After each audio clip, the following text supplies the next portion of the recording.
அடிக்கடி யூரின் போகணுன்ற ஒரு அர்ஜென்சி ஃபீல் உங்களுக்கு இருந்துக்கிட்டே இருக்கா? ஆனால் யூரின் போனால் ரொம்ப சொட்டு சொட்டா கடுத்து போகுதா? தாங்கிக்க முடியாத வலி உங்கள் இடுப்புல இருந்து உங்களோட அடிவயிறுக்கு பரவுதா? அண்ட் இந்த வலி ஏற்படும் போது காய்ச்சல், குளிர், நாசியா, வாமிட்டிங் இந்த சிம்டம்ஸ் எல்லாம் இருக்கா? இது சிறுநீரக கற்கள் ரீனல் கால்குலஸின் அறிகுறிகளா இருக்கலாம். இந்த ரீனல் கால்குலஸ்க்கு ஹோமியோபதியில் ரொம்ப அற்புதமான மெடிசின்ஸ் இருக்கு. இந்த ஹோமியோபதி மெடிசின்ஸ் நீங்கள் ரீனல் கால்குலஸ்க்கு எடுக்கும்போது அந்த கற்களை மட்டும் கரைக்காம அந்த கால்குலஸ் மறுபடியும் ஃபார்ம் ஆகாமல் இருக்கிறதுக்கு உங்களுக்கு ரொம்பவே ஹெல்ப் பண்ணும். அண்ட் சர்ஜரியை நீங்கள் டோட்டலாக அவாய்ட் பண்ணலாம். சிறுநீரக கற்கள் நிறைய டைப்ஸ் இருக்கு. Like calcium oxalate stones, calcium phosphate stones, struvite, uric acid calculus, இப்படி நிறைய வெரைட்டிஸ் உண்டு.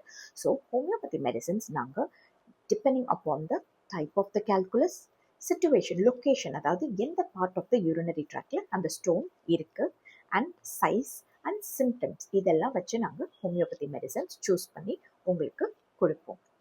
எஸ்பெஷலி இந்த ரீனல் கால்குலஸ் இருக்கிறவங்க 3 to 4 liters ஆஃப் வாட்டர் நிச்சயமாக குடிக்கணும். And oxalate rich foods like tomatoes, chocolates, பசலைக்கீரை, முந்திரி, இந்த மாதிரியான ஆக்சலேட் ரிச் ஃபுட்ஸை அவாய்ட் பண்ணுறது நல்லது. உங்களுக்கோ இல்லை உங்கள் ஃப்ரெண்ட்ஸ் யாருக்காச்சும் இந்த ரீனல் கால்குலஸ் கம்ப்ளைண்ட்ஸோட ரொம்ப கஷ்டப்படுறாங்க அப்படின்னா டிஸ்கிரிப்ஷனில் உள்ள என்னோட நம்பருக்கு காண்டாக்ட் பண்ணுங்கள். Doctor Madhu's homeo care, cure for sure.